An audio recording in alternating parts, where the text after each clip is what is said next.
Doom v Vamos v Vamos, Ancient Ones. This is Sunday, January 25th, 2026. This is the BCE Comics Pod Fanfare Edition. I'm your host, Nick Smith. I'm joined by... Stojr from Stojr Shelf. How's it going, Nick? I am doing well. I'm kind of excited, looking forward to this, and quasi-dreading the football game today. It's AFC Championship game. My Broncos are going to be facing the Patriots at home, which is a good thing, but our quarterback is injured, so that's always... Did they decide what they're going to do with him? There was a rumor that they would inject him with some painkillers and shove him out there. I did not hear that rumor, no. So far as I'm aware, we're going with Stidham, I think his name is. Oh, heck, I'm still wearing my X-Men cap. I should have changed my Bronco or my Marvel cap or whatever, but that's fine. I still have the X-Men background. I stopped watching football when the Eagles got knocked out. Not that I was necessarily surprised, but I needed a break from it. Sure. Well, I mean, you're allowed to not care once your team is out, right? I think that's okay. I get a better background there. There we go. This is not an X-Men show. This is a comic show. Uh-oh. It did look like you freeze. Oh, you know what? I wonder if that's my fault because I was messing around with my background. Give me a second. Move around a little bit for me.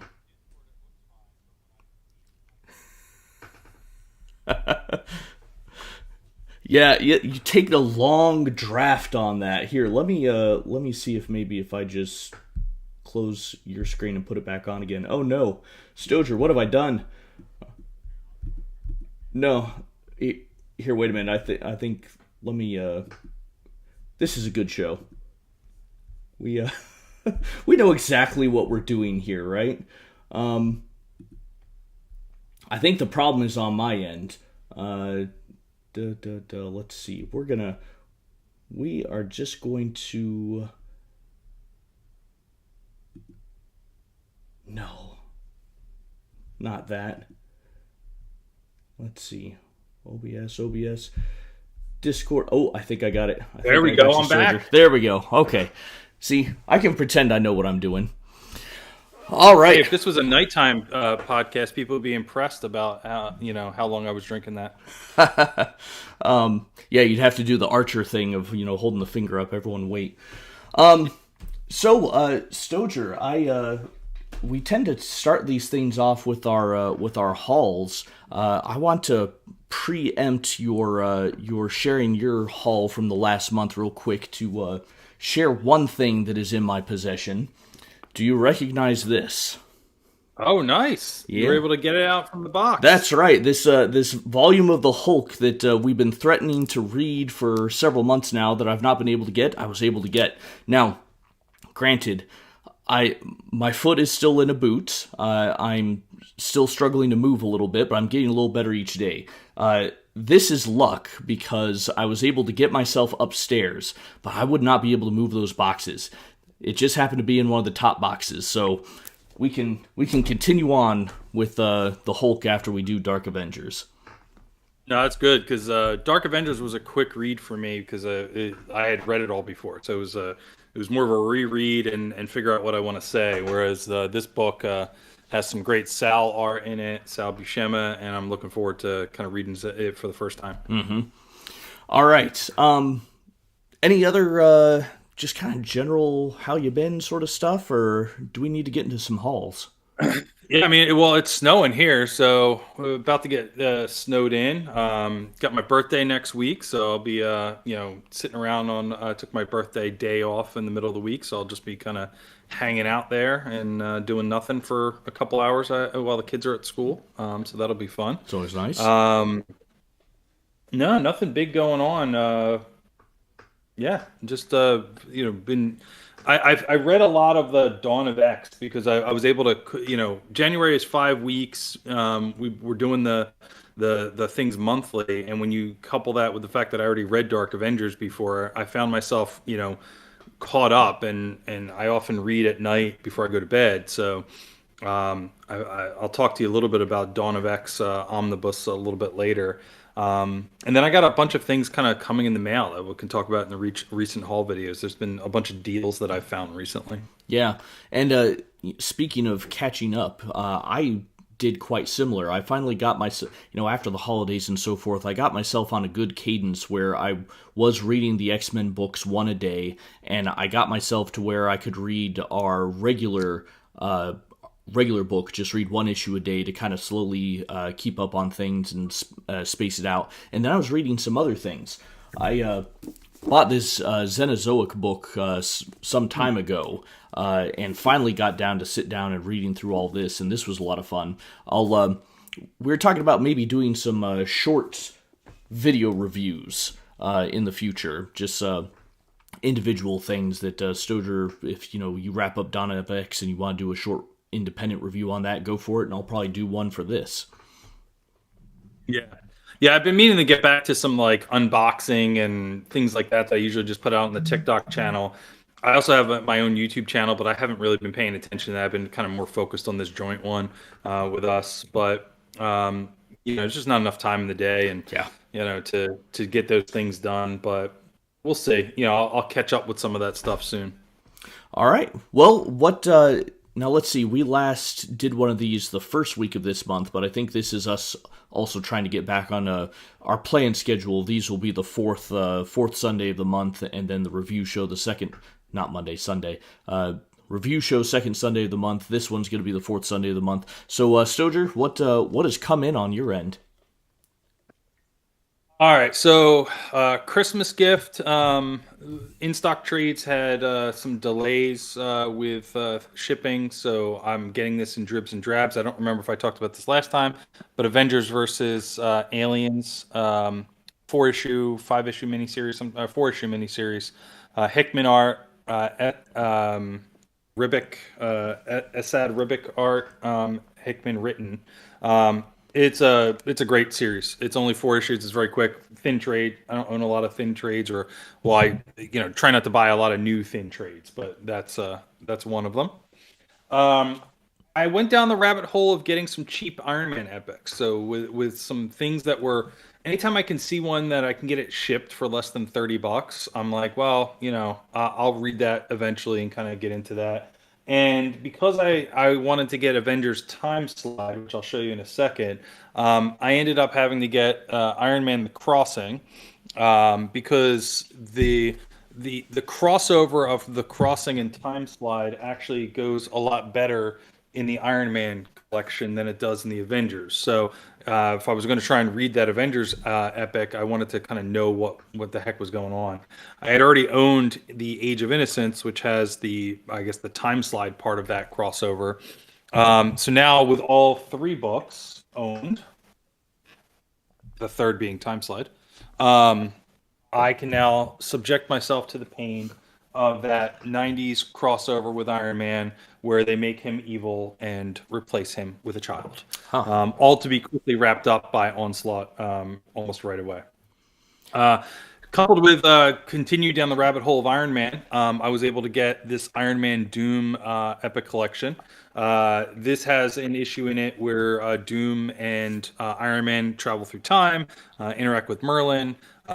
Complete crazy comic bookness, but needed to get that in my collection. I was actually, when I flipped through it, it's part of Acts of Vengeance, so I actually not sure if I actually own those issues somewhere else, and I haven't fully checked, and I just haven't maybe read them, because I have the Acts of Vengeance crossovers Omni, but not the Acts of Vengeance Omni itself. And Acts of Vengeance wasn't like a mini series. I think it literally just went across different books. So there wasn't like a core series and then a crossover with everything else, if I remember correctly. They also had these sort of epic collection size things. There was one Acts of Vengeance Avengers. There's Iron Man issues in here, but I don't think the Doom issues are in there. So long story short, those Doom issues I think are going to be an interesting read in there. And at that point, I also picked up the Stark Wars, to flesh out the Iron Man collection. So that puts me at 1, 2, three, four, five, six Iron Man Epic collections. There's a seventh that is on my Christmas list, or that's part of my Christmas gift that I mentioned earlier. That's delayed, and that's the Return of the Ghost. I probably talked about that last time.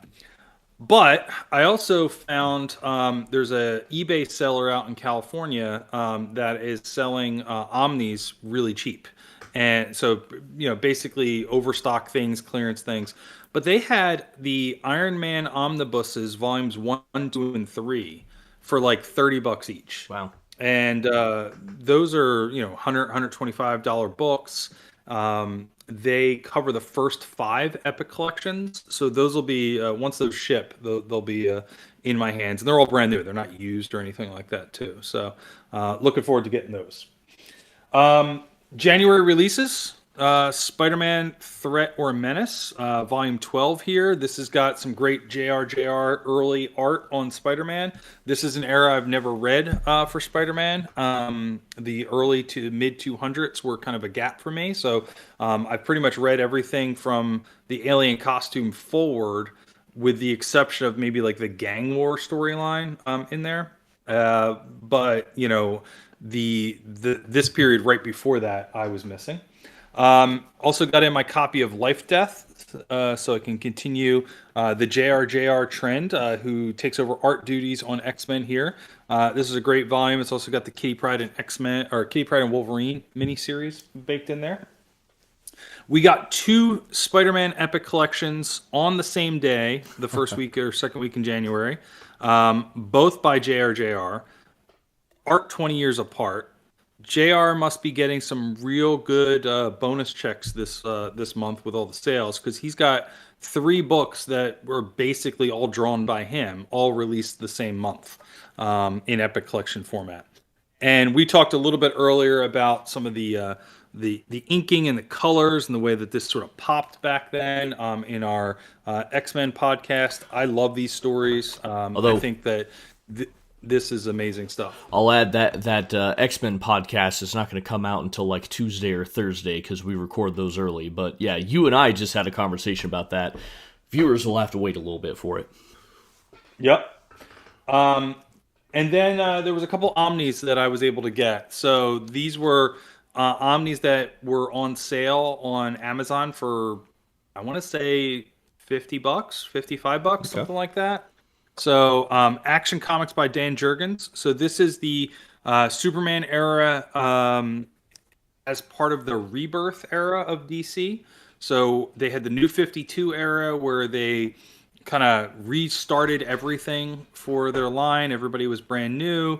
And then the Rebirth era was them basically kind of undoing that. And they basically kind of folded all the continuity back into one thing, right?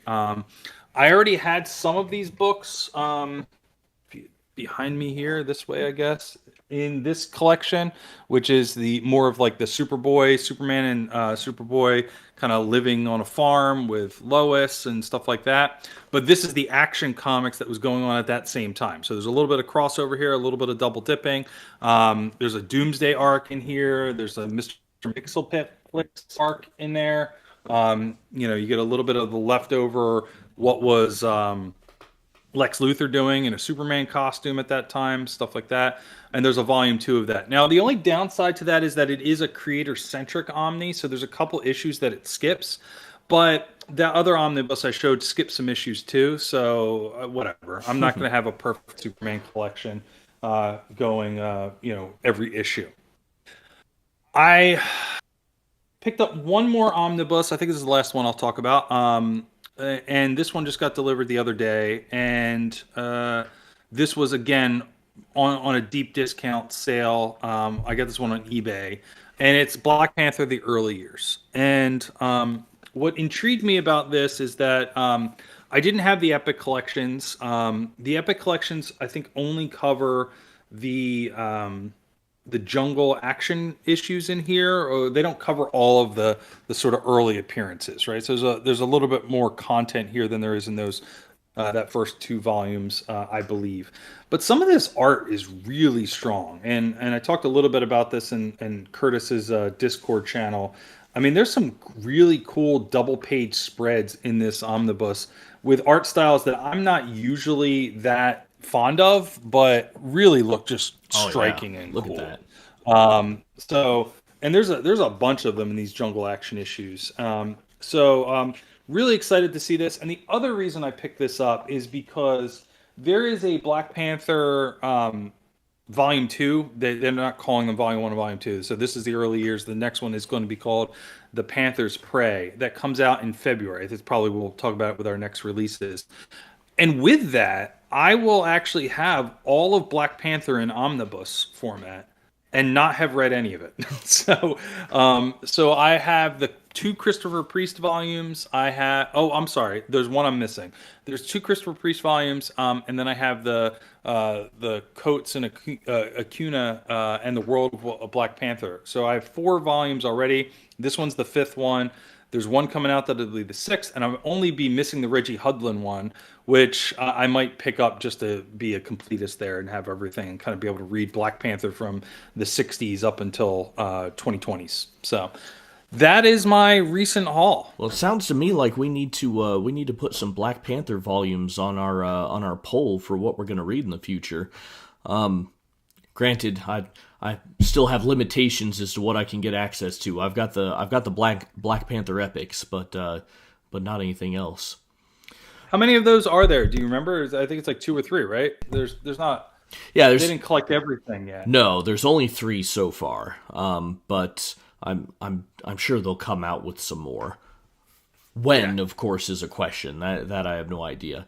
But well, maybe after this omnibus release, they might continue with some of them because, and then going in the modern stuff, there's probably too much of a jump to get to the modern stuff. Although they could consider the Christopher Priest stuff modern because technically that released the same time as the Bendis era Daredevil, and that's modern. So they could consider that Marvel Knights era the modern and just put out Black Panther modern epic starting there. Yeah, no, I think you're right that the Marvel Knights stuff they kind of consider as it seems like that's maybe the transition point. I think we were initially thinking it was Onslaught's the end of Classic, but it sure seems like that's not necessarily the case. Yeah, and it varies for everybody. Like the Marvel Knights stuff was like 98, 99, but with Spider-Man it's more around like 2000. So and even with Avengers, it'll be like 2004 or 2005. It's more the Bendis era of Avengers. So but somewhere in that time frame, like late 90s to 2010 is where that transition is. Yeah. It's a sliding time scale, right? Like everything. There you go. All right. Well, I did not have much of a haul this month because I'm still waiting on my shipment of my pre-orders for this month, which means I don't have the new X-Men volume yet, Life Death, and that's made me worried because usually when I'm told that my pre-orders ship, it takes about a week before they'll get to me. So I might not be ready for our X-Men videos. There's a part of me that's thinking maybe I'll just go to the comic shop and buy a copy off the shelf, and then I'll have a second one I can resell or gift or something like that. I don't know. Well, we will get to a point where it's not available in Epic, and we got to figure out some other way. Yeah, I don't know what Curtis's plan for that is. If it's to find some other way or do something else. I kind of want to. I kind of want to petition. Why don't we just stop where there's a gap in the epics and then go do New Mutants? Give it some time. Go through the New Mutants and see what happens. But I'm finding that I'm more and more wanting to start reading the New Mutants, even though I didn't want to do both at the same time, just because of the interaction with it. I kind of want to read the Magic miniseries because I want to see what happened to Ilyana after, how she got aged up in there. And then, especially, I started to flip through Life Death, and there's a issue with Kitty and Doug Ramsey in there. And that directly connects to the Demon Bear saga with New Mutants. Or not the Demon Bear saga, sorry. To that volume of New Mutants, not necessarily that storyline. Mm-hmm.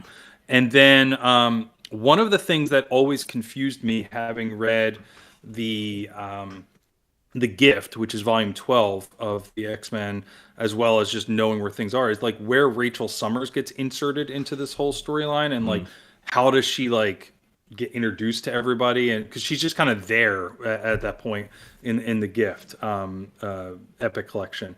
And there's a page or two in the New Mutants epic, the first couple pages of the Demon Bear, and then it jumps over to issues in this Life Death storyline. So one of the things in the Life Death one I'm most looking forward to is kind of absorbing that knowledge about like, all right, where did she, how did she get introduced to everything? Because by the time you read like Wounded Wolf, she's part of the team, and it feels like you missed something, with this new character.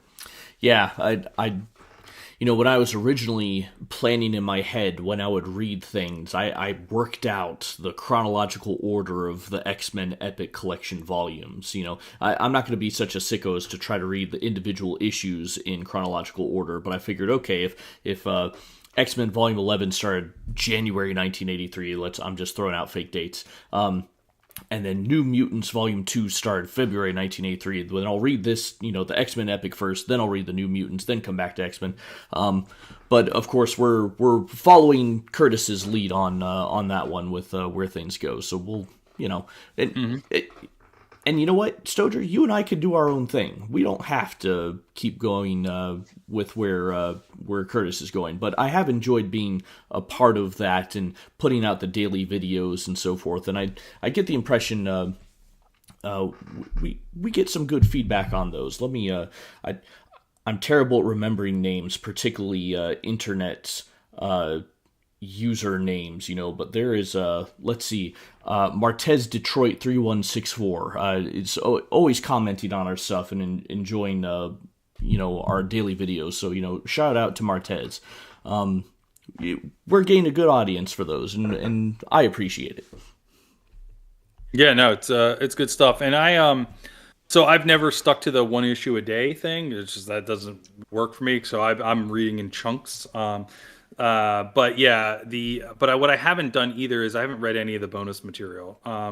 Other than I've read extra things on my own, like, flipped over to the New Mutants volume or something like that. But I just haven't been able to find the time to seek that stuff out and kind of follow along, unless it's something like ultra critical. So yeah, and honestly, I don't know where the bonus material is being posted. I find out about it after the fact. People are talking about the bonus material, and I've been missing that. Oh, so they post like an image once a week, and they put it in the Facebook and the Discord that says like, here's the issues this week, and kind of like in subtext underneath is the bonus issue for that day. And then when they do the picture for that day, because I've been doing like a TikTok, like because it's an easy video, I'll just do like download the covers that I use when I post our edited videos to my TikTok side. But I put the picture of the issue inside, because I crop out like all of the comic viewer stuff and just kind of show us talking, right? But I'll overlay those covers on. So I'll take like their this week's coming up issue post, and I'll then couple that with like the 7 covers, and then have I'll let TikTok do a silly video or edit to that and then post it, because it takes me like 5 seconds to do all that. And gives me some views and things like that. So sure. But yeah, it's in those weekly release pictures. All right, well, that's all long about way of saying I've got a short haul this time compared to the kind of ridiculous ones I had before, because I don't have any new stuff, recent releases. I'm going to start with some DC things. I got DC Finest Wonder Woman. This is introducing Wonder Woman. So I don't really have a huge affinity for Wonder Woman, but this is the first volume where she's first introduced in the 40s. I think I mentioned before. Oh, is she riding a dinosaur, or is that a kangaroo? I only just noticed that. She has a pet kangaroo. Okay, I know that. Maybe that's what that is. So yeah, more of an interest from an historical perspective about these earliest superheroes. Superman. I already read the first superhero, the first DC Finest. Batman's first collection is just coming out. I think it might have just came out last week, something like that. Next week or this week coming up. Okay, yeah. So Wonder Woman. So wanted to get her first one just to get that. I'm not sure I care about the rest of Wonder Woman, but from the importance of the character, I don't mind picking that up. There's apparently like a whole subtext to the writer of Wonder Woman back then with like bondage and what they were into behind the scenes. So it'd be very interesting to kind of see like how they play with that in, I assume that was the 40s, Yeah. 30s. I don't remember now. Well, this one's 41 to 43, so Yeah, so 40s. Yeah, in the midst Yeah, of the so Second how they World kind of War. have things like that. I mean, the whole idea that like if Wonder Woman's tied up, then she's powerless is like her kryptonite. See, I don't So think I knew that, but yeah, I've not. I have one Wonder Woman book. I might have some single issues here or there, but I've always kind of wanted to collect some Wonder Woman, but like I can't pick a run that like I really am interested in. Like there's the George Perez stuff, and I got the War of the Gods trade paperback, which is the one I have that I just need to read. It was probably like an Ollie's pickup, but it doesn't have like George Perez art throughout it, so I don't know where his like run is for that. I know Byrne did a run on Wonder Woman, but that was at the point in time where I was not a big fan of his art. Maybe it's like the maybe I need to find like the Brian Boland run or something like that. yeah, I know next to nothing about Wonder Woman, so I'm afraid I couldn't help you on that. Yeah, I mean, you talked about Gail Simone's X-Men. She has a run in the 2000s, which is pretty good from what I hear too. So Yeah, I know I read Gail Simone's Bird of Prey run when that was coming out in the single issues, and I think that was my first introduction to her. But I'm such a Marvel zombie that I know so little of what's happening over in DC. Despite that, more DC stuff. War, the Big Five arrive. I just kind of like these genre books. Just having something a little bit different than the superheroes. I like to have a little bit on the shelf with that. So I don't know when I'll get around to reading this, but at some point. And I really enjoyed the Marvel epics for Nick Fury and the Howling Commandos. Now, granted, that's going to be a different vibe because Stan's putting his humor in it and that sort of thing. And this, I think, is going to be a bit more serious. But nonetheless, excited to try that out. I was on the shelf as to whether I was going to get this when it was announced, but I decided, what the heck, Warlord Omnibus. I'm just not a fan of omnibuses because of the size and the weight, but this is surprisingly light. I know Omar did a little video on this about how the paper that they were using for it was intentionally to be have kind of the feel of the newsprint, but be a better quality, something like that, and that's why it's so light. yeah, that's what I heard. Yeah. So I know I had some issues of this when I was younger, and the kind of fantasy stuff I've always been into. So I don't know how much of this I'm going to remember from my youth, but it's Mike Grell art, which is always excellent. So one of these days I'll pop this open and read this. Probably a summer read, honestly, because when it comes to reading omnibuses, this is going to be a weird thing. I don't feel like I can just sit in a regular chair because they're so big and heavy. I have to sit where I can kind of put my legs up and rest it on my lap. And, it's a stupid thing that you have to think about. But I've got a chair in the sunroom in our house, which is perfect for that. But you don't want to sit in the sunroom in the wintertime. It's too cold. So it's plus Well, we have like a Walmart recliner that was like a nursing recliner, like we got for my wife for our third kid. So it's now it's become my reading recliner in our bedroom because it kind of thrown in the corner of the bedroom. So I know exactly what you mean. And it's interesting with that paper quality too, because I know that there were some people that like maybe were thinking that was a negative, but Omar was definitely talking about it as more of a positive, where they were trying to recreate what it was, and it's a higher quality paper. It's not that it's bad quality paper in there, but that it's much lighter than an other Omni. And I know that they're experimenting with that over at whoever's publishing GI Joe right now, because there's a big giant compendium that you could see if you went to Barnes and Noble or something like that. I've seen it on the shelf there, and you go pick it up and you think it's going to be this big heavy telephone book, and it's not. Now, granted, those compendiums are not as high quality paper, but like the idea of like lighter paper, in these big thicker books is an interesting angle that they're going with. Yeah. Now, I have not opened this up yet. It's still shrink wrap, but should I go ahead and open it and take a feel?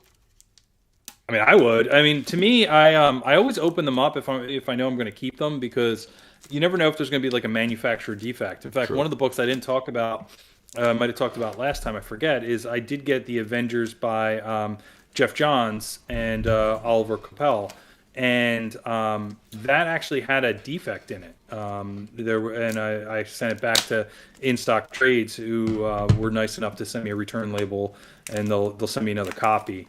It had like this weird printing error where like there was like a piece of the page that was like there was like it extra got page folded that was, over, like, folded didn't up get or cut. something like that. Yeah. So it like screwed up like 4 or 5 pages in the middle of the book. I could have lived with it, if they push back, because it's a manufacturer defect. But these things are so expensive. Right.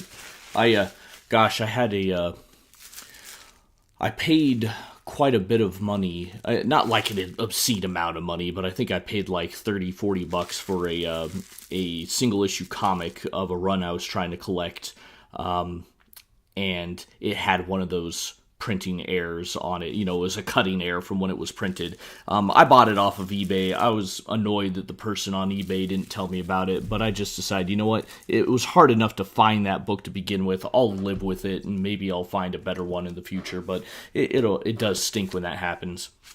All right, so here we go. We got a nice map in the front.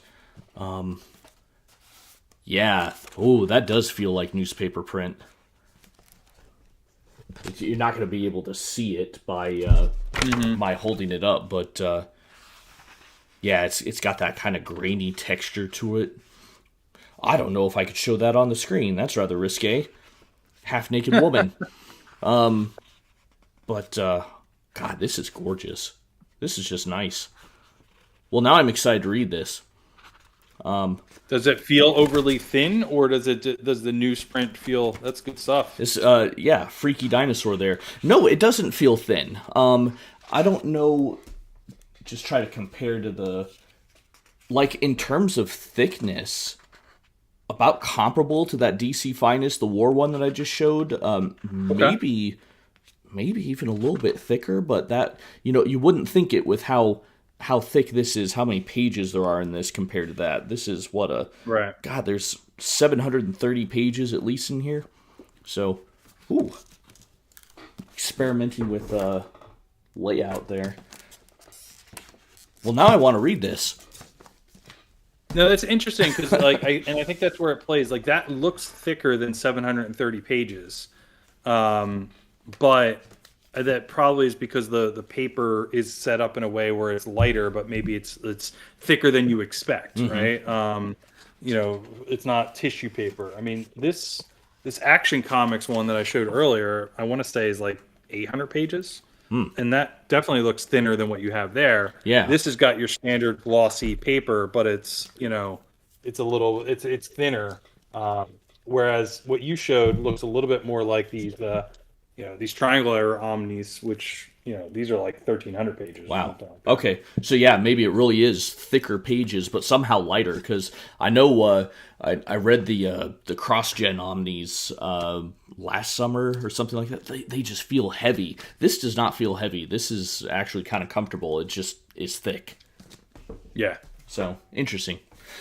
All right, let's get into some Marvel stuff. I have actually some floppy issues. When I don't remember which epic it was, but we got one of the Heroes Reborn epics, right? And issue 13 was missing because that is the crossover with some image characters, right? So knowing that we are not going to get those in the collected editions, I went out just off of mycomicshop.com because I don't have a local comic shop. Went and got all of the issue 13s for Fantastic Four, Avengers, Captain America, and Iron Man. So nice. Yeah.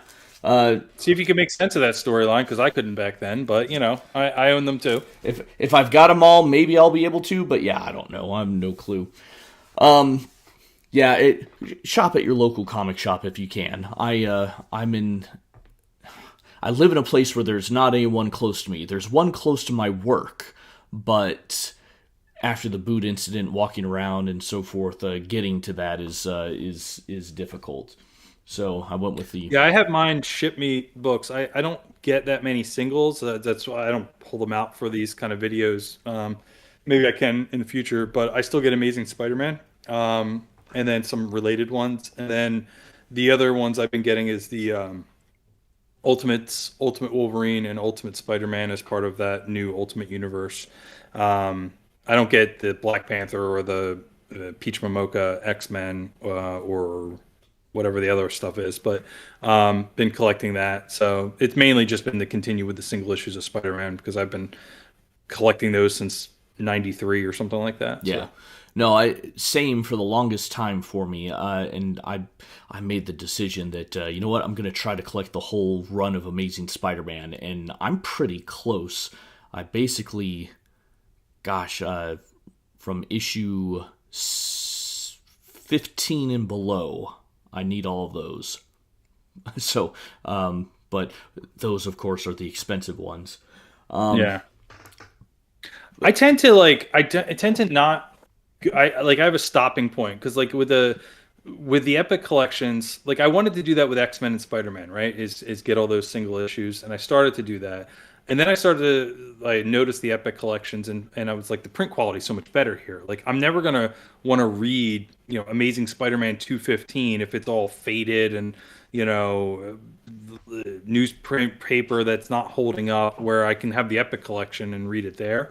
So I stopped caring about filling all that in. But kind of going forward, I still have that Amazing Spider-Man. I also do a lot with I have visions of custom binding things. So, we can maybe work in a custom bind segment into a future month of this fanfare. And I'll talk a little bit about that when we do Dark Avengers, because I'm not reading that in Epic Collection. I'm going to read my custom bind. But I have plans to custom bind, Captain America from Heroes Reborn all the way up through the death of Captain America and beyond. Amazing Spider-Man. I don't know if I'll get the Epic collections when they start releasing things, after the Brand New Day era, I guess, because I have all that, and I'm probably I was considering custom binding that stuff. Mm-hmm. And then a lot of the X-Men eras, after the Astonishing era and through Krakoa, I've been getting those. So what I've been doing is there's some online auctions that I got tied into. There's Facebook groups where so there's a comic book buy sell group, and then there's one called Infinite Comics, I think it's called, where they invited me. They saw me bidding on something somewhere else, and they invited me into that group, and they post 5 or 6 times a week, and about 100 books, and they're $1 each. So, and it's just a claim. So they'll post either one picture and you just claim it, or they'll post 4 pictures, and then they'll hold a box for you. When you get up to 75 issues, they'll send you out a big box, like this, of those 75 issues. So I've been doing that for a year or so, because they really get me with the timing, because they are posting right when I'm trying to get the kids to bed. So I'm laying in bed with my younger kids, trying to get them to fall asleep. I got nothing to do but be on my phone, so I'm scrolling through that auction. It's after I read to the kid, and they're supposed to be going to sleep. And so I'm just bidding on, I'll take this $1 comic that, here and there too. Mm-hmm. So, I've been getting those for a while, and I filled up my X-Men run. I haven't read them, but I filled up those X-Men and Captain America books to be able to custom bind them later. Nice. Yeah, we should talk about custom binding, because I am curious about doing some of that with some other stuff that I have. All right, let's see. For other Marvel stuff, a lot of these Epic collections I'm going to share that I don't really know a whole lot about because I've already bought all the Epic issues of the comics I care about and want to read for the ones that exist anyway. So a lot of these are new to me that I'll read eventually. Although I think I have read Avengers Volume 6, A Traitor Stalks Among Us. I think I read these in the Essentials way back 20 years ago, something like that. So grab that. It's kind of surprisingly thin. We'll get to that at some point. New Defenders, The End of All Songs. This is a hard one to kind of come by these days, but I happen to stumble upon it, so that's good. Let's see. The Widow's Kiss, Daredevil, Volume 21. Ooh, that's a hard one to find. Yeah, I don't have that. I paid a little more than I'd like to with it, but that's kind of where I'm getting at with the Epic collections now. In fact, here I'll let me go back to this scene here because I've got my checklist. Uh-oh. the PowerPoint slide didn't change. Let me something went wrong. There we go. All right. So I got my checklist here of all the ones I have remaining. So, yep, I'm getting down to the expensive ones. And it occurred to me, not only the expensive ones I need to worry about, but the early ones too. So, this one hasn't been reprinted as far as I can tell, but Iron Man Volume 10, this is the very first Epic collection. So, with no reprints, it seemed to me, you know what, I need to jump on this when I can, because, this came out in 2013, right? That's been 13 years ago now. So, and it's interesting flipping through it because, the quality of the pages is a little bit different. The layout of the table of contents is a little bit different. Of course, you don't have the big list of Epic collections that you can find because, well, they don't exist yet, right? So it's from an historical perspective of the Epic collections, it's an interesting one to have in my possession. So, yeah, I have. I think the earliest one I might have is also from 2013, which is this Mighty Thor one.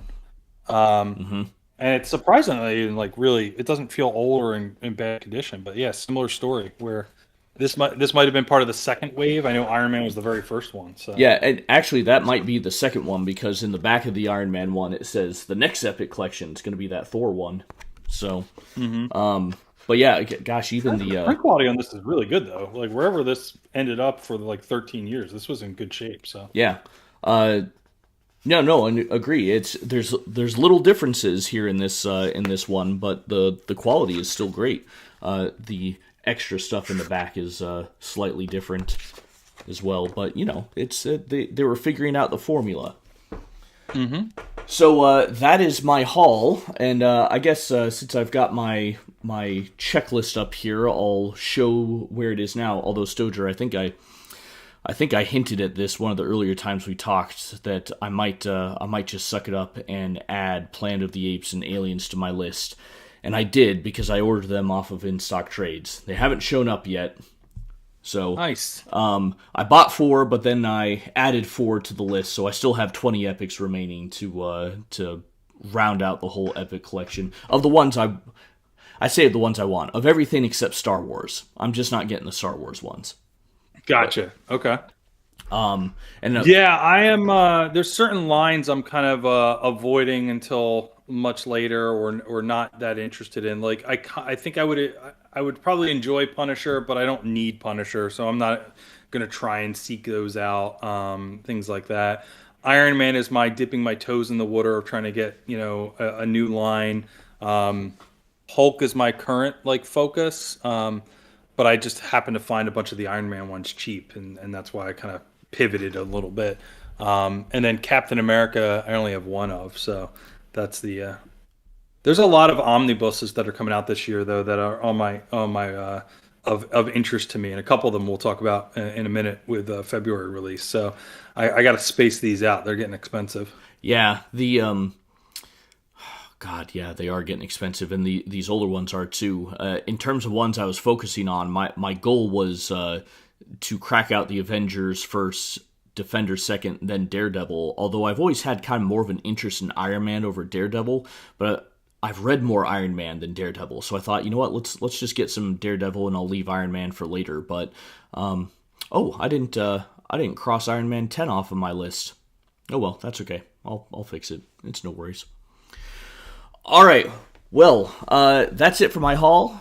Speaking of things coming up, I didn't realize this was actually my next slide. Should we go through upcoming releases? Let's do it. Okay, let's just focus on what you think your top one of these are that you're interested in. But for February 3rd, we're going to get DC Finest Wonder Woman Enter the Cheetah, Fantastic Four Epic Collection Back to the Basics, Marvel Fanfare Omnibus Volume 12, Superman New Krypton Saga Omnibus, and the Sentry Omnibus. Stojr, what do you think is your top choice here? So Fantastic Four, I would get, but I have the Burn Omni, so I'm skipping this. I'm gonna have a mix of collections up on the shelf, and you can see it right here. Where you get the two Omnis here. So I'm not gonna double dip and buy the epics for that. Same thing with Thor, where I have the Heroes Reborn, and any sort of Frank Miller stuff. So I'm going one or the other when it comes, I'm sorry, Thor with the Walt Simonson is not the Heroes Reborn I was thinking of. It's actually both. I do have the Heroes Reborn Omnibus Volume 1, and they did release those as modern epics. But the Walt Simonson stuff. Now, with Thor, I'll be missing out on 2 issues, but I don't think I'm missing out on anything in Byrne's run on Fantastic Four. So that's a long explanation for what I'm not getting, but why I'm skipping the Epic Collection there. I'm not really interested in the Sentry Omnibus. I probably have 50 to 90% of those as single issues, or we'll get them in some other format. So if I really wanted a Sentry Omnibus, I would probably just custom bind something for myself. So the one that I'm on this list that I'm going to get, but not release week, I'm going to get when I can afford it, is that Superman New Krypton Saga. I kind of am building out a Superman Omnibus collection. I really like that they're collecting the Triangle era, so I can kind of start from John Byrne's run and his reboot in like '88, and kind of go all the way through. And this would play part of that of playing all the way through. So this is an interesting storyline with New Krypton, and I like an event like this being captured. It'll be at least 2 Omnis, maybe 3. But I don't think I'm buying it release week unless I feel like I'm flush with cash. How about you? The Fantastic Four epic is clearly the one for me. This the John Byrne era, the 200s of Fantastic Four, I think is one of the best eras for them. So that was one of the. We talked earlier about how I was trying to do a full run of Amazing Spider-Man in floppies.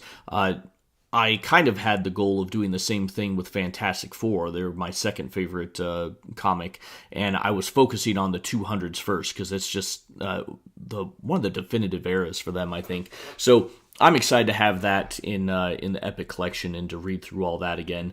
Marvel Fanfare Omnibus would be a close second. I'm starting to lean towards maybe I need to buy those because I would like those Marvel Fanfare comics, and I would prefer them in epic size and in trade paperback, but I'm starting to feel like it's not going to happen.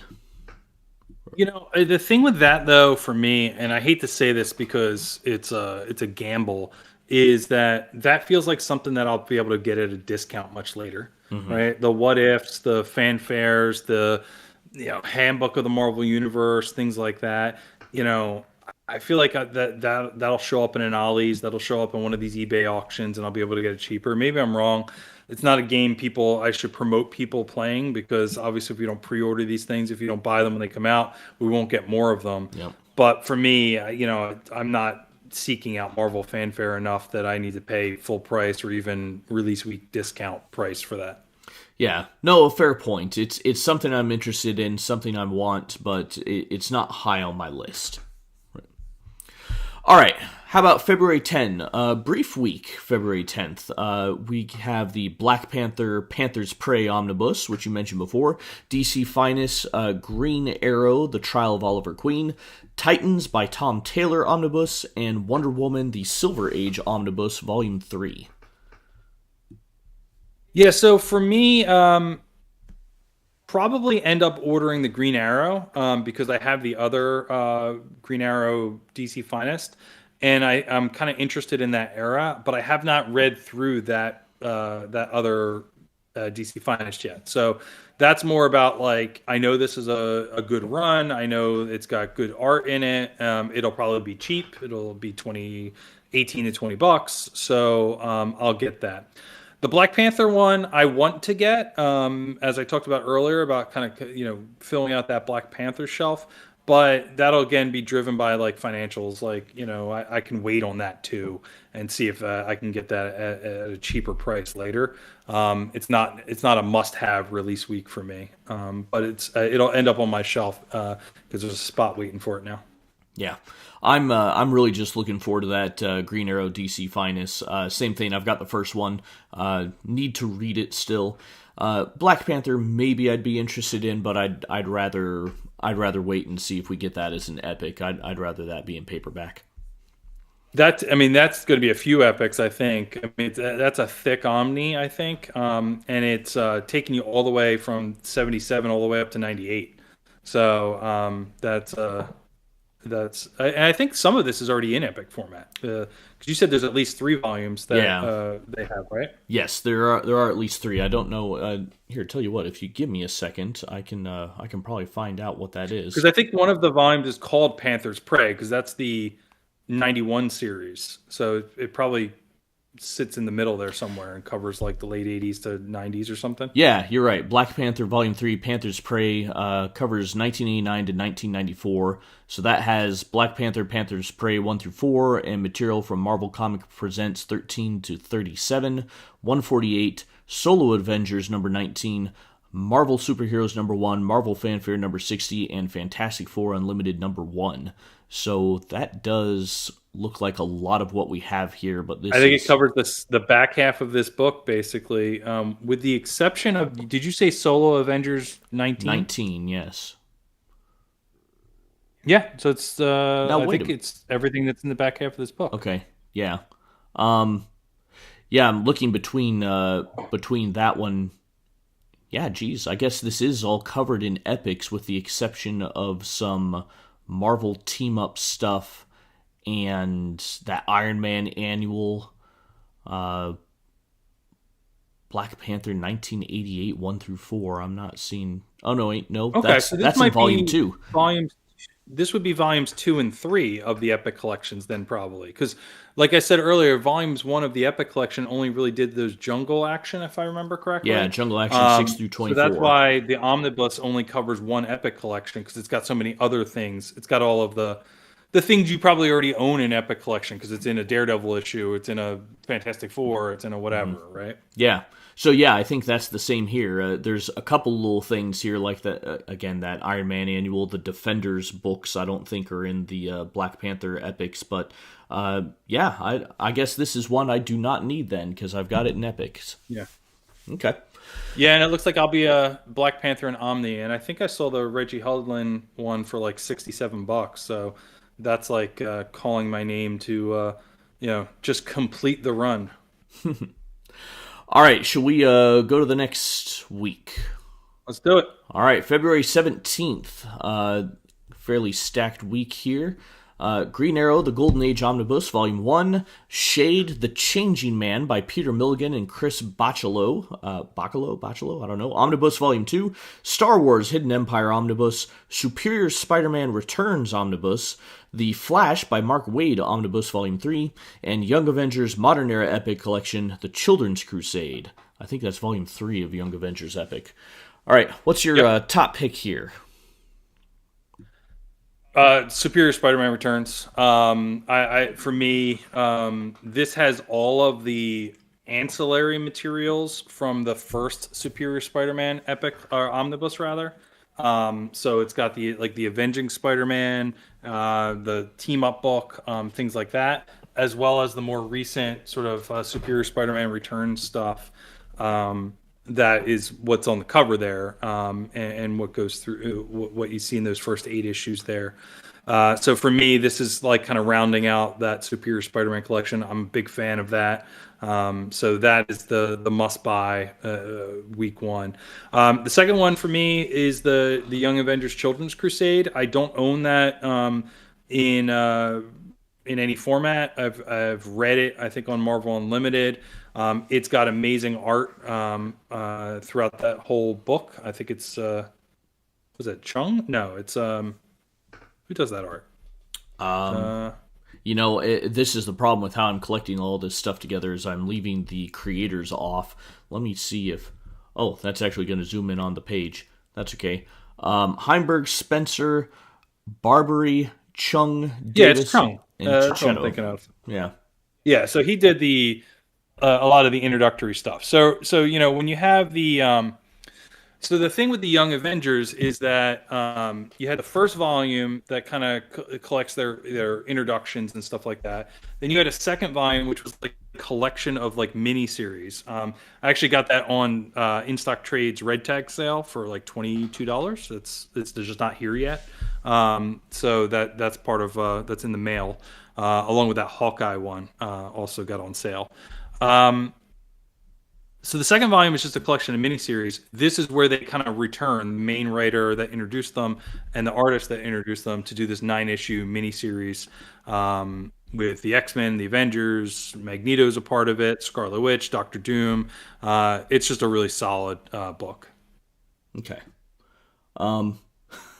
You know what? I feel like a complete and total jerk here. I had some mix-up with the live stream going that I thought I had the live stream up and our chat connected, and we just didn't have any viewers. But we've had a couple people here. Tommy Albarello has been commenting here, and I haven't seen it because I goofed up the screen I was on. Tommy, I'm so sorry if you're still there. Let me see if I can fix this to actually get some of those. Some of the stuff he's saying up on screen here. Let's see. Can't believe I screwed up. No, I can't believe I screwed up. Of course I screwed up. We've been having technical difficulties since the start.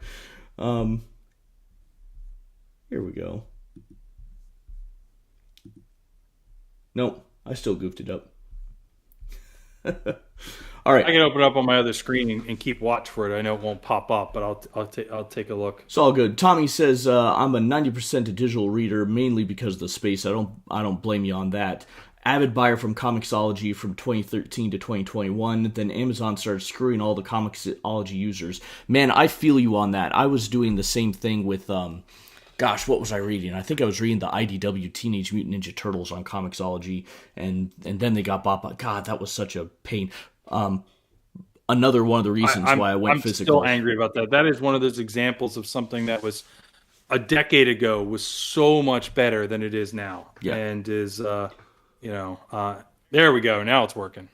Tommy's there. Yep. Thanks, Tommy. Glad you're still here. Yeah, God, I feel you, man, because and then Marvel screwed up Marvel Unlimited, where it's impossible to find anything, or at least I think it is. And hence, it is. The physical stuff. I went back to physical. It's more reliable, and yeah, God, the space is a problem. But I just like the feel of it. I like having it in my hands. So, yeah. All right. Stojr, any other thoughts on February 17th releases? Well, what are you getting? God, well, I'm getting the Young Avengers epic because I'm a sicko and I'm buying all of the epics, but I don't really care about it, honestly. I'm not sure I care about any of these things. The Superior Spider-Man, maybe, because that was the one era of Dan Slott that I was enjoying and I quite liked. But when I saw it was the Returns, I thought that was okay. After Dr. Octopus goes away and finally dies, that he comes back in a clone body and thinks he's Spider-Man again. And I didn't follow that at all. That seemed like just so... I didn't need any more of that. So So that mini series or ongoing for 12 or whatever number of issues that are there. Looks like it's 12 issues. I don't care about that. Like, in fact, I didn't read it, and I'll maybe check it out and be interested in it from a. I didn't really read it the first time, so now it's something that I've never been exposed to. The returns part is more about like him coming back as Doctor Octopus with Peter. So what's interesting, and maybe it's a slight spoiler, but like that cover is from the Superior Spider-Man Returns. That's Peter in the Superior Spider-Man costume, with Doc Ock being more like the man in the chair, like working with him for reasons, for some things that happened when Doctor Octopus was the Superior Spider-Man. So it's them kind of working together, but Ock is still kind of villainous, but trying to do this thing.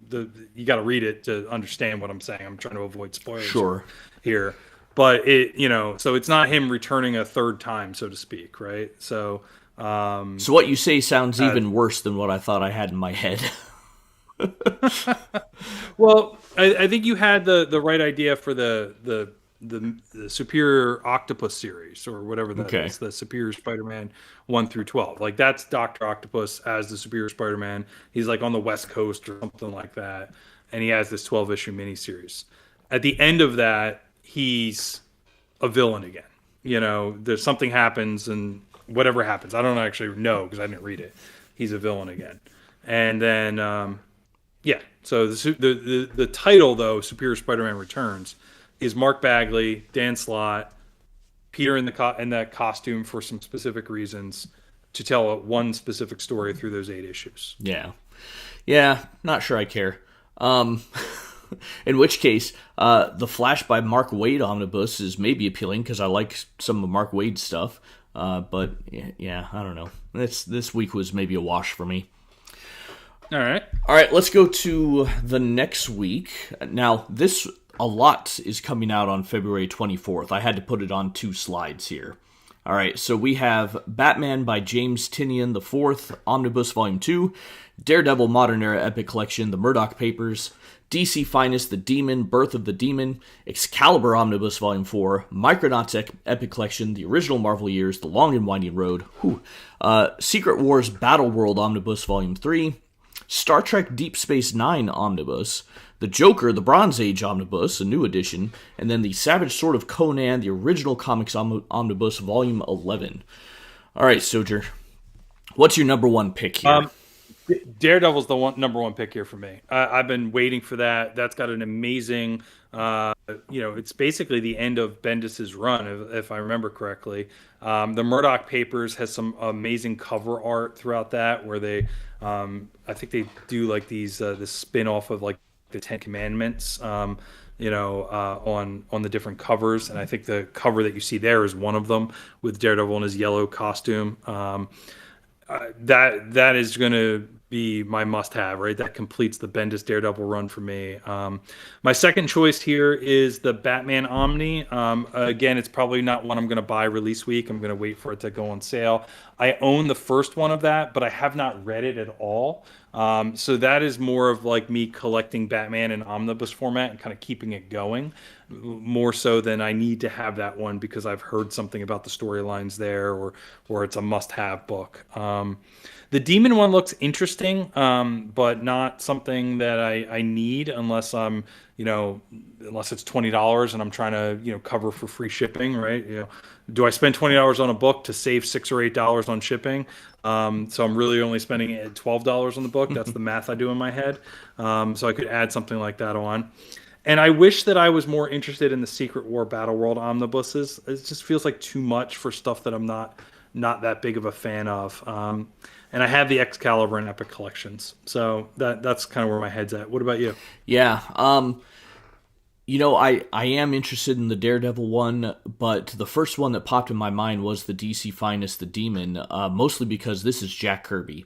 Now, this is not like we're going to get, the Fourth World, I think, in a DC Finest coming out soon, and that's the big Jack Kirby cosmic stuff for DC, and I'm really looking forward to that, but I just really like Jack Kirby's art.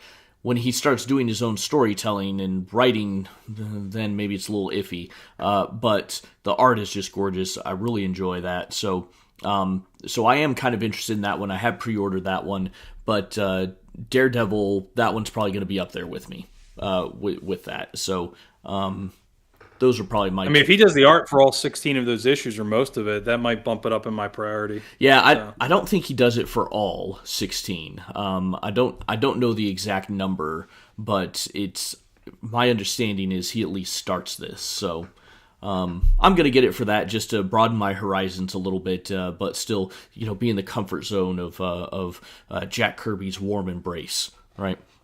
Gotcha. And I've said it before, man, I'd love to be getting those Conan omnibuses, but they just come out so frequently, and I would rather have them in paperback. So I'm holding out, crossing my fingers that maybe Titan will release a paperback version, but we'll see. I'm intrigued by Deep Space Nine.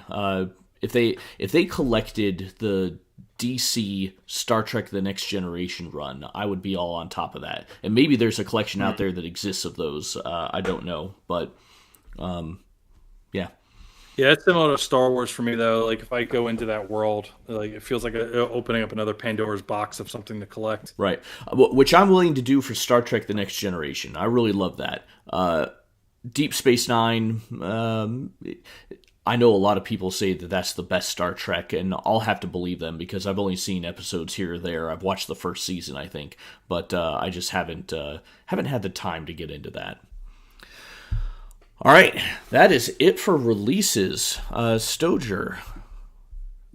I mean, one other comment with releases. There's a couple of Daredevil books that they're releasing this month that we didn't have on the list, and rightfully so, because they are releasing in like a different format. They're in like some sort of like digest format or something like that. Oh, is that the... And I was like so excited. Yeah, like I don't remember what they're calling those. They're not under the imprint though of the what is it called? It's not DC has the compact, Marvel has the Premiere or something like that. Yeah, they had advertisements. I think it's the Premiere recently, size, but they're not under that imprint. They're just like their own thing. Probably because of like the Daredevil TV show, probably not aligned correctly from like a release timing. Probably should have came out a year ago. But the storylines that they're collecting, I kind of wish were in epic format. So I was a little disappointed that they, I was about to pick them up because I was like, oh, well, it's like a complete collection. They'll just get a reskinned epic later, and I'm fine with that. But they're in a digest format, so I'm not picking them up. So. Well, let's see. I guess we've been going for an hour and 15 minutes. We talked about trying to sell one another a book. You still down for that, Stojr, or do we need to wrap things up? I can go for maybe another 15 minutes. We can, okay. Go till 10:30, and then see if we can get it through in that time. All right, cool. Well, do you want to start, or do you want me to? Do you want to sell me a book, or do you want me to sell you one?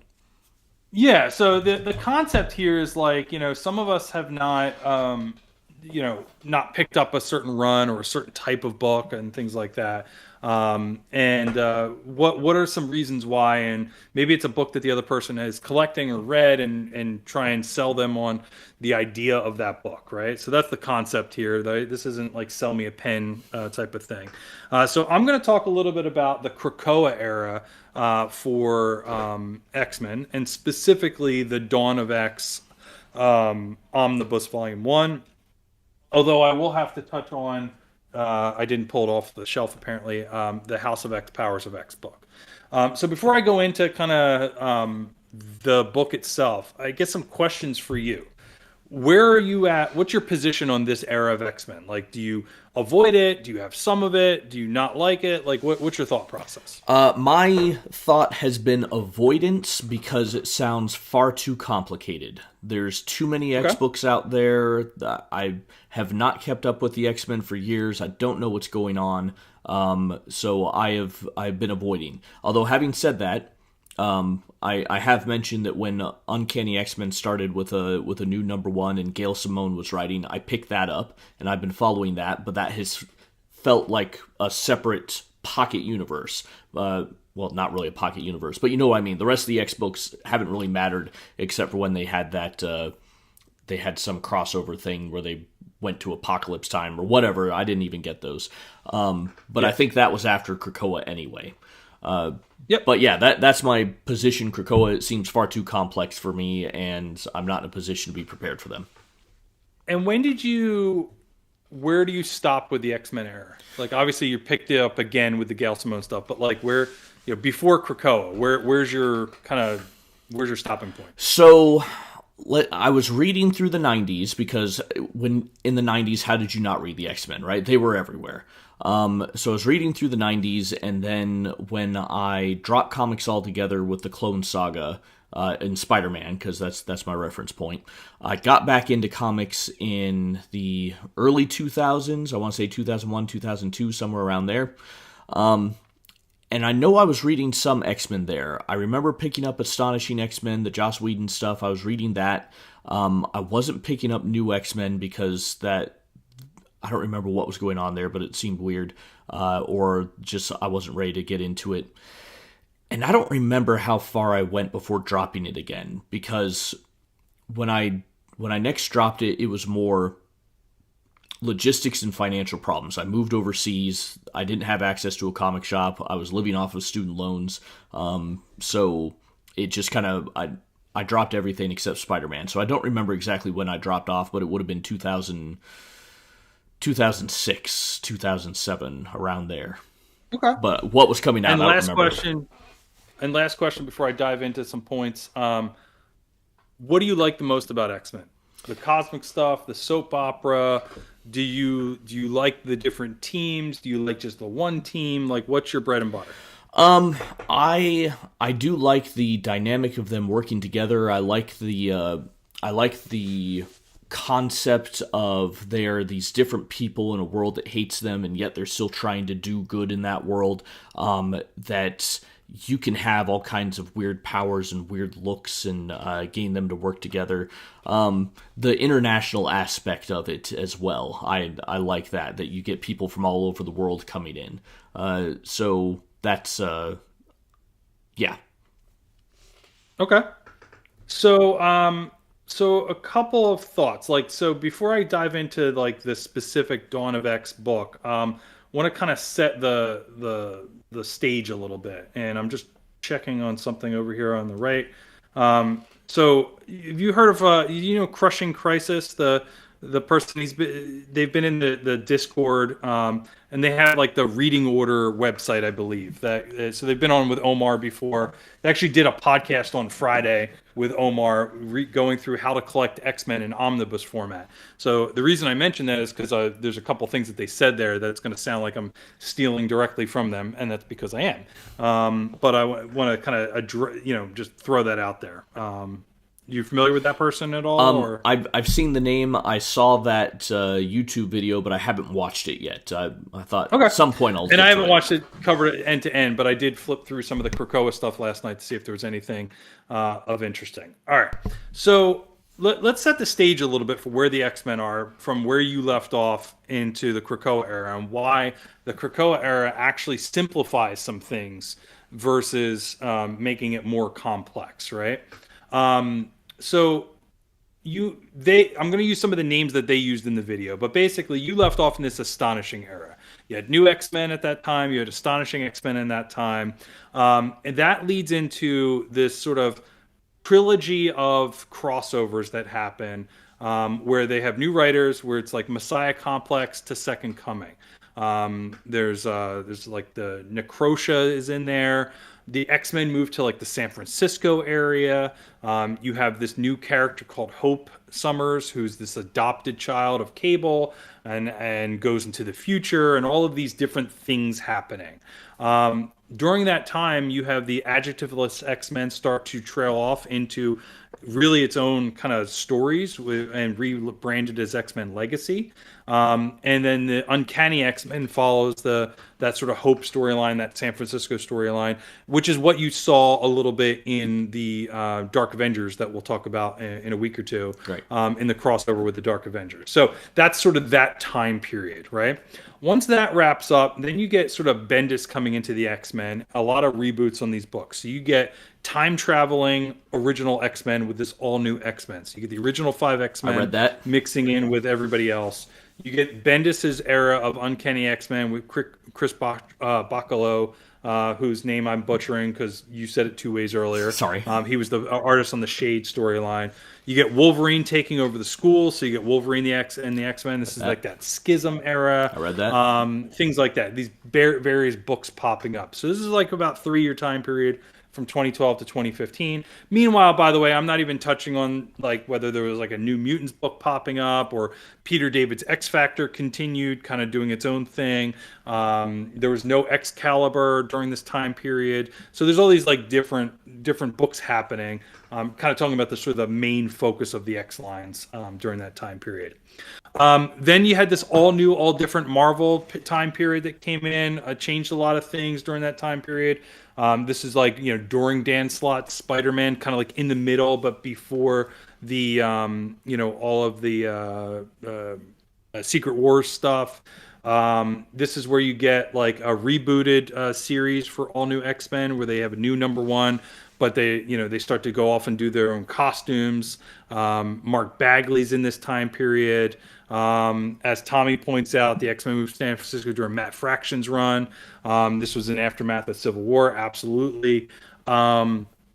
You get, during this all new, all different run, there's an Extraordinary X-Men, and then there's an Uncanny book for like 20 issues that actually is more of like a villainous Uncanny X-Men. It's really weird. Magneto's running the team. Sabretooth is on there. You get like a Psylocke on there, but it's almost like a villainous Uncanny X-Men for about 20 issues in there.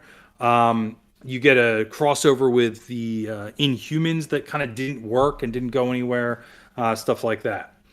They reboot everything again, new #1s. This is where you get X-Men Blue, X-Men Gold, X-Men Red. Some of that's pretty good, but you get these like 30 to 40 issue runs of that stuff. There's an Age of X-Men crossover that with a new Uncanny run that runs about 20 issues. There's a new Astonishing mixed in there somewhere. I haven't read all this. This is stuff I was alluding to where I'm kind of getting some of those single issues. I might do custom binds later just because I was able to pick them up relatively cheap. The end of all that is where you're at. And that's where the the Krakoa era is starting, right? So you have all these different reboots, all of these different things. They put the toys back in the toy box with the time traveling X-Men. They've done some stuff at the end of this run of Extraordinary X-Men where some things kind of like they're a little bit more heavy-handed with like deaths and things like that, and some changes to the status quo. And all of this is because they kind of know what's coming, right? Like they're playing around with different things. They're ending a lot of those storylines. They get to this point where they're like, all right, we're going to reboot X-Men. And that's where House of X, Powers of X comes in. And on the live stream, they called this sort of like the X-Men's version of Watchmen. So have you read Powers of X, House of X, Powers of X? No, I've read Watchmen. Okay. So I would recommend picking up before this is about selling you on the Dawn of X Omni. But you really need to read House of X, Powers of X first. So the way that they're collecting these books is they're collecting them through creator-centric omnibuses or trades or an anthology omnibus. The anthology omnibus is everything all at once, kind of taking you through the era. Regardless of which way they collect these, they're separating out the events. So this House of X, Powers of X kicks everything off. This kicks off the Krakoa era. The basic concept of this book is laying out things and themes that they've had through the X-Men all the time, which is humans hate us. We're here to, in a world to fear and protect us. But also, when you look at the future, machines are the real enemy, right? So they take you through various time periods and show you what's happening in here, and there's a key mutant with specific powers that really lays the groundwork for what they're able to do here. And that's all in the House of X, Powers of X. Now you get to this Dawn of X anthology series, which is the book that I wanted to talk about. The reason why it makes this stuff simpler is because you don't have to follow all those various books and those different storylines. If you're going to pick up these anthology series and these X-Men books here, it's all laid out in one spot. Like reading this book feels like watching Game of Thrones. So what it does is it weaves all of those storylines. You don't have to like, oh wait, I have to go read X Factor for 10 issues to figure out who these characters are. It just kind of weaves everything in very naturally, as if you're kind of, going to Winterfell and then going to, did you watch Game of Thrones, by the way? No. This is a bad analogy. Yeah, no, I never watched it. I read the first book ages ago, but I haven't. Okay. So the idea here being like it kind of jumps around in different spots. So if your concern is, hey, I tried to pick up like Hickman's X-Men during the Krakoa era, or I tried to read the X-Men single issues during the Krakoa era and I was lost, 100% agree with you. Because the actual X-Men book as written by Hickman during that era almost like is just setting like the big picture, like planting the seeds for where everything is at. Like, and it's a lot of like introductions of things. And stop barking. Don't look at me like that. You've done it twice. It's almost about like laying the groundwork for that. Whereas all of the other books are kind of weaving things out. So in this Dawn of X Omnibus, you are met with the X-Men proper book that like kind of just sets the big picture, right? You get like politics with Xavier and Magneto and Apocalypse, right? Because all the mutants are in one spot, right? You get them kind of visiting different nations. You get some setup with big villains, whether that's like this Orcus, which is sort of setting the seeds for what you saw in House of X, Powers of X, of machines in the future being the real enemy. You get an Excalibur book with Betty and Rogue and Gambit and Apocalypse and Jubilee and Richter. And in that book, it feels a lot like Excalibur, right? They're all kind of like they're setting up this, or they're interacting with Otherworld, which was part of Excalibur, as I understand it, and the whole Captain Britain corps and things like that. So that's a very like focused storyline in that area. It's just planted in the world of Krakoa. And that sets some seeds up for a crossover that'll happen later. But for now, you can read these Excalibur issues and they're kind of isolated. It's just this team of, Rogue and Gambit and Apocalypse and, and Betty, where Cyclops and Betty are two different characters now, right? They're separated. They never have to be, this confusing, You are losing me here. Cyclops and Betty were one person? Betsy Braddock? Betsy Braddock. I'm saying Betty. I meant to say Betsy. Sorry. No, it's still. Even then, that Betty is a surprise to me. Well, yeah. So if you read the X-Men during the '90s, you know Right. that Cyclops and Betsy Braddock are like merged into like one character during that time. I missed that. When did that happen? Yeah. So there's this confusion of like who that character is because she's like a ninja now versus like if you read like during the Outback era of X-Men, Betsy Braddock was like much different back then. Yeah, and she there's was this, English, like, and they moved her brain into a ninja, but yeah, some weirdness. So now you get these. They're two different characters, like because they clean all that stuff up, right? So this is the pre-ninja Betsy Braddock that is much more tied to Captain Britain. That would be actually, if you're interested, you've collected some of that Captain Britain stuff you talked about. So this would be much more up your alley. It's much more like classic Excalibur. It's much more like Captain Britain Corps type of stuff in this Excalibur book.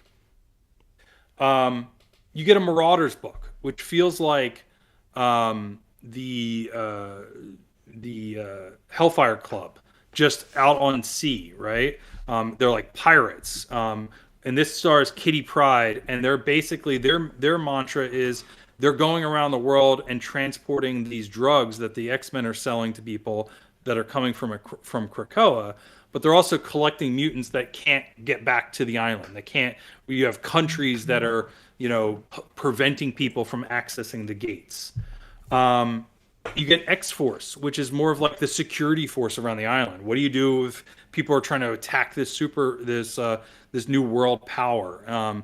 And that's the sort of the angle there. And Wolverine's book that is kind of tied into that and very closely related, except the Wolverine issues are more solo stories, but he's more tied into this X Force book. And then you get some fun with like New Mutants because Hickman has a affinity for Sunspot. So you get the New Mutants, the classic New Mutants for the most part, in space, interacting with Corsair and the Shi'ar, and just having like a lot of fun with like the Sunspot character, and interwoven with some stuff on Earth where there's another writer doing some other stories there, and really good. But it's not all great. There's a mini series here of like Fallen Angels, which has the Cyclops character, the ninja version of her, and like sort of split out there. Not a great mini series in there. It's kind of the low point of the book. But all of this is kind of interwoven in a way that just has a very natural reading order. It's like watching a TV show that's kind of hopping between different families or different. It's where the Game of Thrones, analogy was into play there. So everything you need to know about the X-Men is all in this one book, right? So you don't have to, there's no pre-read for this other than the House of X kind of event to kick things off in this particular book. And if you follow these anthology series, that's the way it's going to continue throughout the whole Krakoa era. Now, the downside of that is they're going to be like 11 omnis, so it's a lot there. But it's a really good way to read this if you're trying to take on everything at once. If you're not trying to take on everything at once, then I would recommend looking at the Krakoa era through some of those creator-centric omnis. Maybe avoid the Hickman stuff. I know it's critical and important, but because it's so world-buildy, it's a little bit confusing without the people executing on that. Whereas the other creators that jump into this era, they actually execute on that world-building stuff, if that makes sense. So that's my pitch for the Dawn of X Omnibus. I don't think I've actually sold you based off of some of these analogies and reactions. But, I look at the X-Men during the 90s, and some of this is really confusing. Like, I don't know what's going on in Excalibur unless I go read that whole series. This, while you're getting a lot of book here, a lot of different books, all is kind of self-contained in the sense that they're all in Krakoa, they're all in the same world, you're watching them interact, and you can kind of take on what things, resonate with you, so to speak. So yeah. I'll stop there and get any reaction to my bad pitch. So, I don't know if you've alleviated my concerns about it being too complicated, but if, the collected editions are weaving the story together for you, then perhaps that helps resolve that. I don't know if I'm going to be running out to buy any Omnis to read this, but if they come out as epics at some point, then I'm happy to dive in and give a try. They may. They did release an anthology version in thin trades. I don't know if they did the whole Krakoa era. They might have.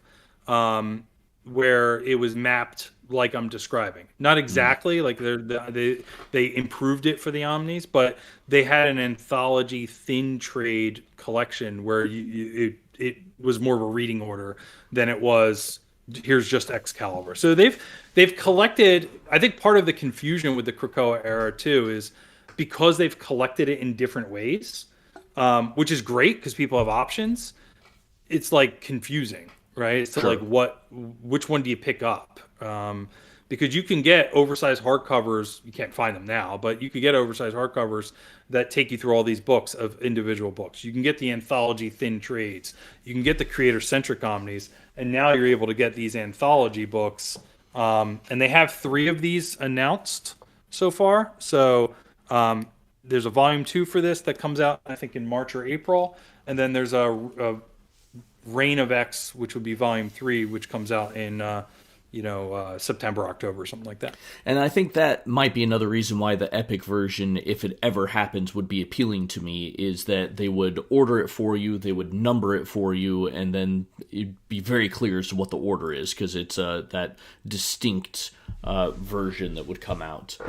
But you see with the DC Finest where, like, industry is like trying to avoid the numbering a little bit because that turns people off where it's like, all right, well, if this is volume 34, I have to, I got to pick up 33 other volumes that I can't find. And that's not always the case, right? You can just jump into some stuff. And you know what? I don't know if I know the industry thinks that we don't want numbers. I want numbers.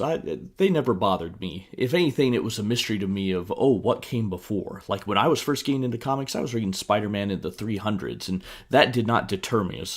Now, granted, today, yes, he's in the mid to late 900s, and maybe that would be a little daunting. But it was just, there's this exciting world, this exciting backstory. I want to know what happened beforehand. So I'm interested. I'm intrigued. I don't know if now is the time for me.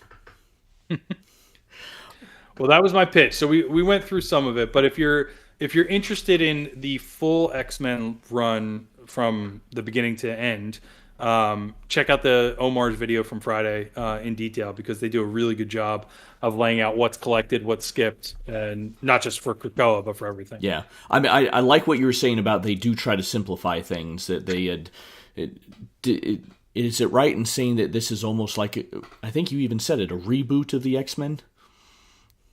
For the Krakoa era? Yeah. Yeah. I mean, they don't ignore continuity, but they, because of we've talked about this before, because of the idea that they can resurrect everybody that died before, because of the sort of adjustments to the time for the mutant that is interwoven into this House of X, Powers of X book, and what happens there, they can adjust continuity for what they need to. So it's definitely a reboot, but it's not a start from scratch reboot. It's not like, hey, the X-Men it's not like the Ultimate Universe version of the X-Men or anything like that. Well, that sounds like a better way to fix past mistakes than making deals with the devil. So I'll accept that. There you go. All right. Let me change the screen to this, because I have the powers of the comic viewer. And Stojr, I am going to try to sell you on Conan. Although, all right, let's do it. I've got to rejigger my. Sorry, for some reason, all of my settings got unsettled. There we go. Of course, this is I added the comic viewer to this at the last second. It's messing up my layout with the chat behind it, but oh well, that's what it is. Stojr, what do you know of Conan before I get into this, and what? I mean, why? Very little. I know of the concept. I've seen, I probably saw the Arnold Schwarzenegger movie, 20 or 30 years ago. But beyond that, not much in the comic world. Okay. Man, you know how we always have a problem with the comic viewer when it comes to our streams. I was hoping this new comic viewer would solve that, but I don't know if it is. I'm starting to get warnings. We haven't dropped any frames yet, but I'm getting warnings. Okay, so I'm going to talk about the first epic collection of Conan the Barbarian, which is not in print anymore. Marvel does not have the license. This could apply to the Titan Omnibus Volume 1. The first epic collection, and I'm doing this as off of memory, and I may be forgetting here, but the first epic collection has Barry Windsor Smith art and Roy Thomas writing. I think the second epic collection is when the John Buscema era starts. And so the Titan Omnibus, I think, will cross over that. So if you did get the Titan Omnibus, the first one, you're going to get Barry Windsor Smith, you're going to get John Buscema. Okay. The art obviously is gorgeous, and this is kind of the highlight for me in many ways. Trying not to overload the system. Obviously, with the early stuff, Barry Windsor Smith is kind of finding his groove. It's not necessarily the greatest artwork, but there's still dynamism there, right? These various different poses, like you can see Conan up on the cliff and so forth. And there's yes, it's a lot of naked dudes in loincloths and so forth fighting one another in swords. A lot of this early stuff is based off of the Howard novels. I'm forgetting his name now, the original author of Conan. Roy Thomas is adapting these to the comic book medium, which which Roy Thomas likes to do. This is kind of his thing, and sometimes he can get a little overcomplicated with it, but for these early ones, he's first starting out, he kind of keeps the individual stories to individual issues, and so while there is an overarching chronology that he's building with Conan, it's you're going to get a story and issue, and you don't really need to worry about some big continuity.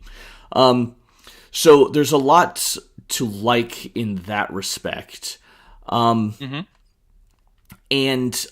Stojr, you've mentioned before how you do not like magic, that you feel like magic is a cop-out, that it doesn't have rules to it and so forth. And I know magic does play a role in this, but Conan is very much like you. He hates magic. If there's a magic viewer guy using magic come onto the scene or whatever, he doesn't try to work with them. He doesn't try to do that. He just cuts through it with a sword, right? So I can appreciate that. Yeah, I figured you would. So that is kind of where I know one of your big qualms would be, is getting through the magic. Well, Conan has none of that. I want to get to one of these later issues that has some of this better artwork here. You get weird, creepy crawlies like these giant spiders. These early issues have a lot of big, just monsters that he ends up fighting, but then also a lot of big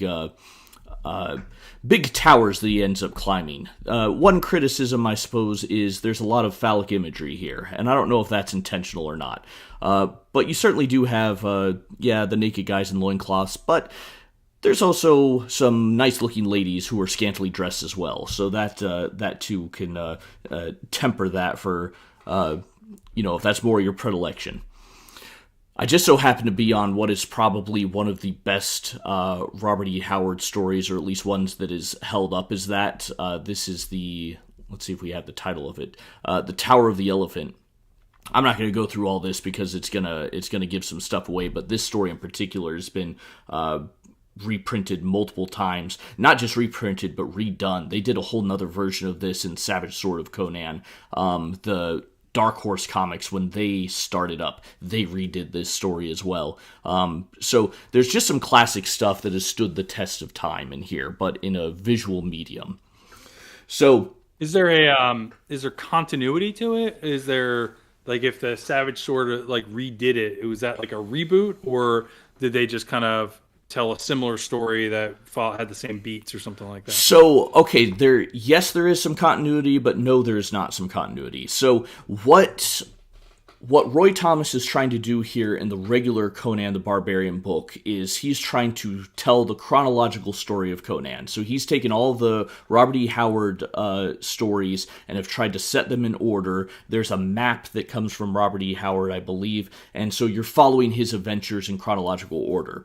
The Savage Sword of Conan books sometimes fit into that. There's weird elements where they sometimes do that, and because of I'm thinking in particular in the first Savage Sword of Conan book, there was a story in there that was originally meant to be in this book, but they had to print it in that one because of the timing of when the magazine was coming out or something like that. There's things like that happen occasionally where some of those Savage Sword of Conan books are relevant to the main one here, but for the most part, I think they're kind of separate.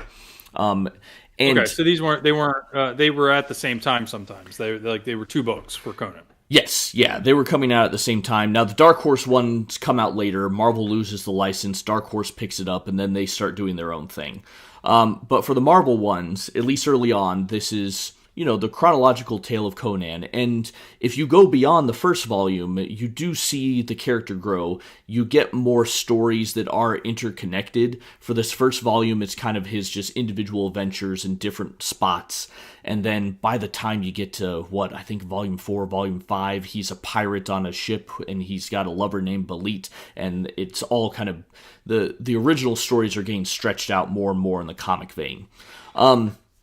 This one, though, again, short, sweet, little bite-sized adventure.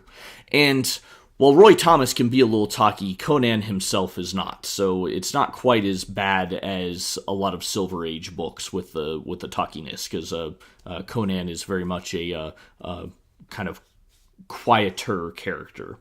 He doesn't like civilization. He wants nothing to do with that, and hence why he's the barbarian. Okay. Yeah, I think that's the basics of my pitch. There's another little element about the early Conan that I like that I think gets lost on later Conan, in that this earlier Conan is very much based on a fantastical Bronze Age ancient area of time. I think later artists and authors kind of take him up as being this medieval sort of thing, but he's not. He's very much based in a it's meant to be kind of a pre-Egyptian, maybe Sumerian time period. I know, like, the mythology is supposed to be before all of that, but later artists and writers kind of plunk him as kind of being medieval, but he's very much more a early Bronze Age, pre-Bronze Age sort of person. Well, I find I like the idea that, like, he's not overly using magic and things like that. So I think it helps to understand a little bit about the two companies owning the licenses. It sounds like what you said, if I absorbed that correctly, is that the Savage Sword of Conan was Dark Horse, and because this stuff was in the public domain, or because they had the license, they were able to kind of print with that stuff. Is that I understand, or did Marvel put out both books at the same time? Marvel put out both books. So Marvel puts out Conan the Barbarian, this regular one, but of course it's limited by the Comics Code Authority. Magazines are not, however. So Marvel starts putting out a magazine Conan, which can be a little bit bloodier and so forth, and that's Savage Sword of Conan. And Marvel has the license for Conan because it's not in the public domain, but they had the license for that up until late 90s, early 2000s or something, and then Dark Horse gets it, and Dark Horse starts a whole new series, which Marvel, when they get the license back, Marvel does collect those in Epic Collections. Those are the Chronicles of Conan. So that's all the Dark Horse stuff. But just the Conan epics, that's the original Marvel stuff. And are the magazines black and white, or are they color? The magazines are black and white. Gotcha. Although Titan has... now that Titan has the license, Titan has been coming out with a color Conan comic book, and they started doing a black and white Savage Sword of Conan magazine, just like Marvel did back in the day. And they just recently started coming out with Savage Sword of Conan Reforged, which is the magazine format and the original magazine comics, but coloring them. So they're not doing that in chronological order. They're taking bits and pieces. But we're starting to get some of those Savage Sword of Conan books colored. I think my interest in things like the Lord of the Rings kind of, like, gives me like a wedge to be interested in this type of book. I know, like, the eras aren't exactly the same, but it's close enough, right? I also like I understand that there's like a storyline, or maybe it's a whole-on book with like King Conan, where he's older and kind of ruling and things like that. Like, that's always kind of interested me from like a concept point of view.